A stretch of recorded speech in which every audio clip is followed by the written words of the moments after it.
You are standing on the bank of a creek in Holmes County, Ohio. The man in front of you has no reel, no tackle box, and no lure that costs more than $1. He has a 13-foot piece of dried river cane, a ball of cornmeal dough he mixed the night before, and a hook bent from fence wire. This $5 rig just pulled 19 catfish from this creek before 8 in the morning. The man 30 yards downstream had a brand new fiberglass rod, a full tackle box, and 3 weeks of wages in gear, and he went home with 2 fish. The Amish have been fishing this exact way for 200 years. The fishing industry studied it in 1948.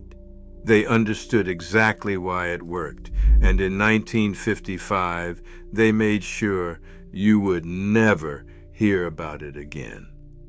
I am going to show you the complete system, the rod, the line, the bait, and the water reading method exactly as it was practiced before they buried it. One part of this, something the Amish did with their bait before ever walking to the water, I did not believe was real until I saw the science. That part changes everything. Stay with me.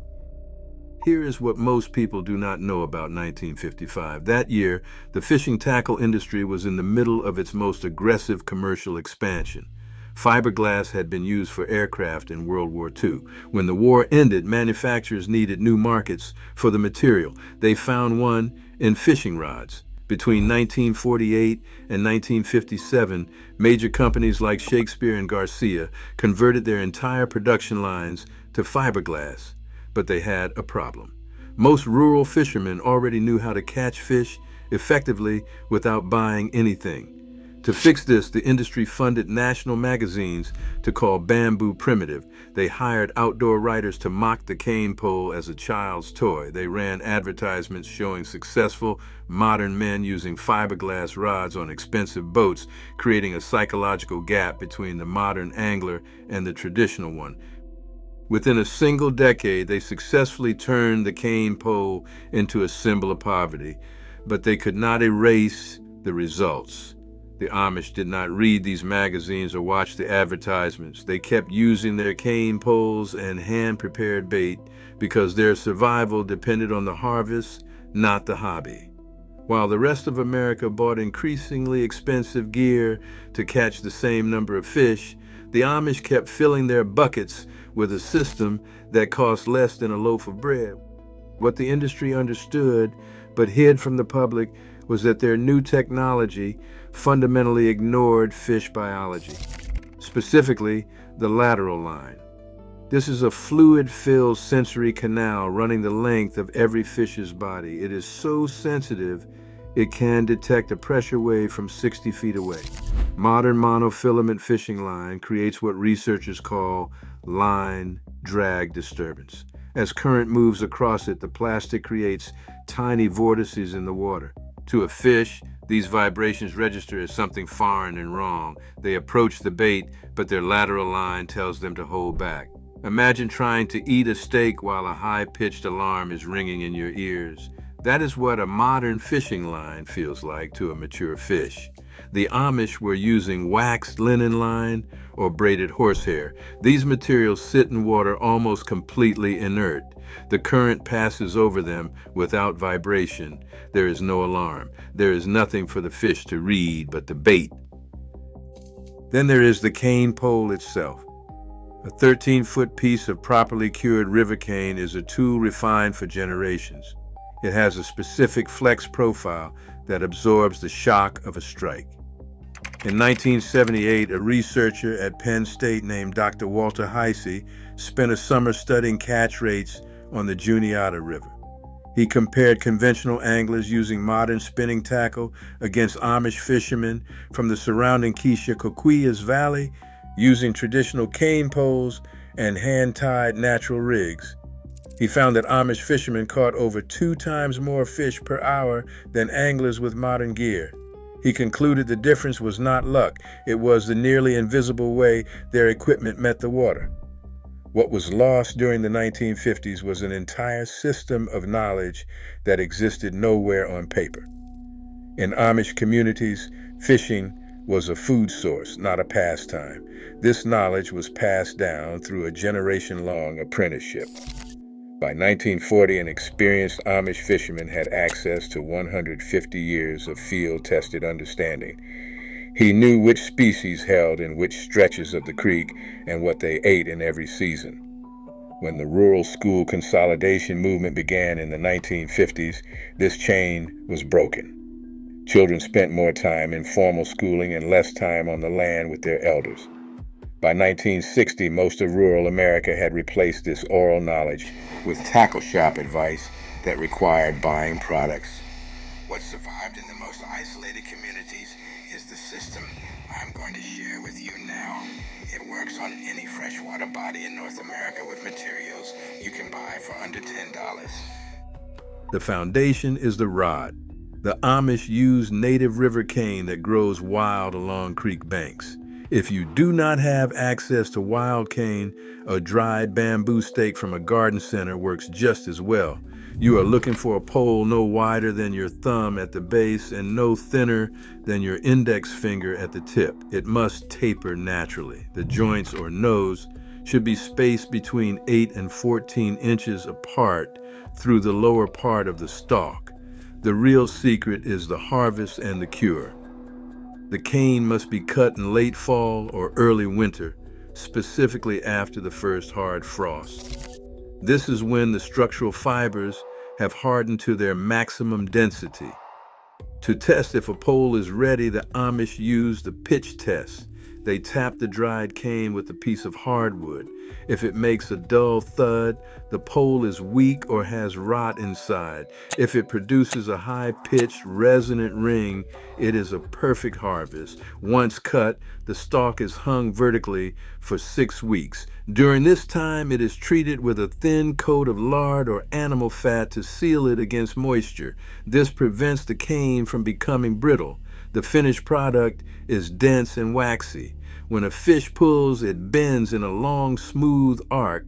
Modern graphite rods have a fast action that transmits a sharp foreign jerk back to the fish. This often causes the fish to spit the hook before it is set. A cane pole has a slow action that absorbs that energy. The fish feels steady, natural resistance, giving you an extra fraction of a second to drive the hook home. For the line, the Amish do not use synthetics. They use number 18 or number 21 cotton twine treated with beeswax. You can make this by drawing the twine through melted beeswax 3 times. This creates a semi-stiff waterproof line that becomes functionally invisible in a natural creek. Most modern lines have a refractive index that catches light underwater, creating a visible warning for mature fish.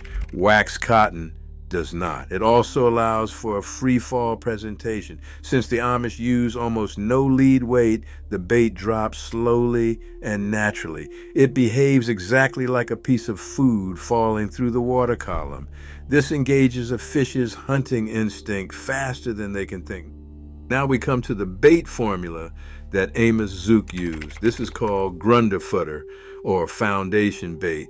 Combine 1 cup of fine ground yellow cornmeal with half a cup of wheat flour, add 1 teaspoon of salt, and exactly 2 drops of pure anise oil. Do not use anise extract. You need the pure oil. Anise contains anethole, a molecule that disperses in water over long distances and triggers an immediate feeding response in many freshwater species. Add just enough water to make a very stiff dough. Mix it the evening before you fish and let it rest overnight. This allows the starches to tighten so the bait stays on the hook during the drop. The most important step is what the Amish do while they are on the water. They keep their bait in a pouch tucked against their chest, keeping it at body temperature. When a cold bait ball hits cold creek water, nothing happens. But when a warm bait ball hits cold water, it creates a thermal plume. Fish are highly sensitive to thermal gradients. Living prey is warm, decomposing matter is cold. To a fish, that tiny plume of warmth signals that something has newly arrived in the water and is alive. This is not folklore. It is basic thermodynamics. This community of farmers figured it out simply by watching which baits caught the most fish. If you want to see this for yourself, drop a warm dough ball into a glass of ice water. You will see heat ripples rising. To a fish, that looks like a dinner bell. The final piece of the system is reading the water. The Amish do not fish where the water looks nice. They use 5 specific signals to find exactly where the fish are holding. CAM. This is where fast current meets slow current. You can see it on the surface as a wrinkle or a line of foam. Fish hold on the slow side of that seam, waiting for the fast water to deliver food to them. The Amish place their bait right on the edge of the calm water. Dark patch. Any dark area on a clear creek bottom indicates deeper water or submerged structure. Amish fishermen do not drop their bait in the center of these patches. They place it at the edge where the fish are looking out toward the open water. A fish in the center of a hole is resting. A fish at the edge is hunting. Bubble line. When fish root through the bottom to feed, they release small, consistent bubbles. These are not the random bubbles of rotting leaves. These are rhythmic and purposeful. If you follow those bubbles upstream, they will lead you directly to actively feeding fish. Eddy. This is a circular current that forms behind a large rock or a fallen log. The water here moves in the opposite direction of the main current. This creates a natural trap for insects and small bait fish. The Amish will drop their bait into the center of the swirl and let it rotate. Undercut bank. This is where the current has carved a cave beneath the grass and roots of the shoreline. This is where the largest, most cautious fish hide during the day. To fish an undercut bank, you must be incredibly quiet.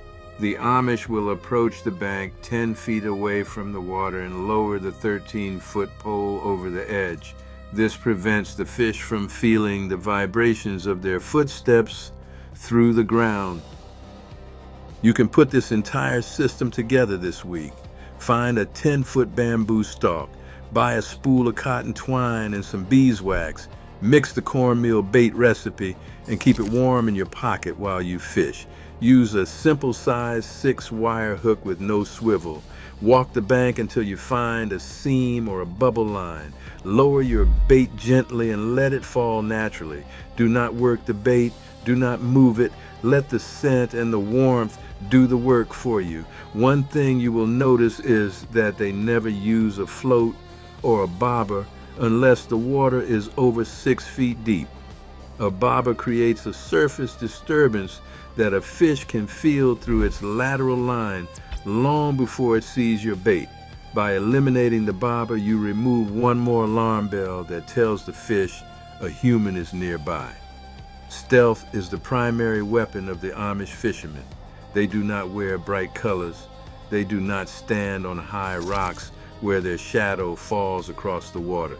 They understand that to catch a wild animal, you must become part of its environment.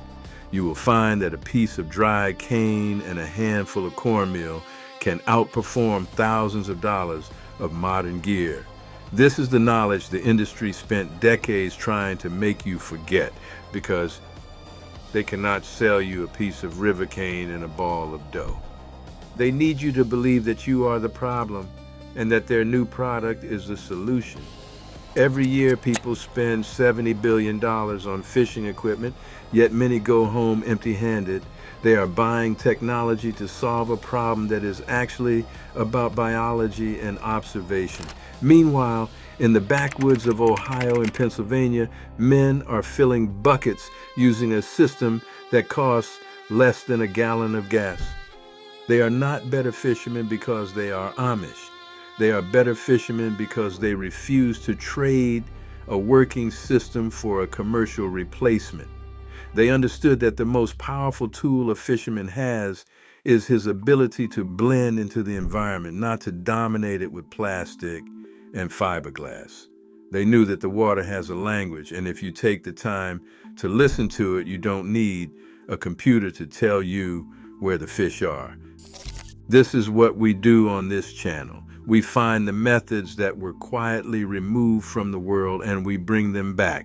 We look for the things that worked for 200 years but were discarded in the last 50. We look for the secrets buried by industries that prioritize profit and performance.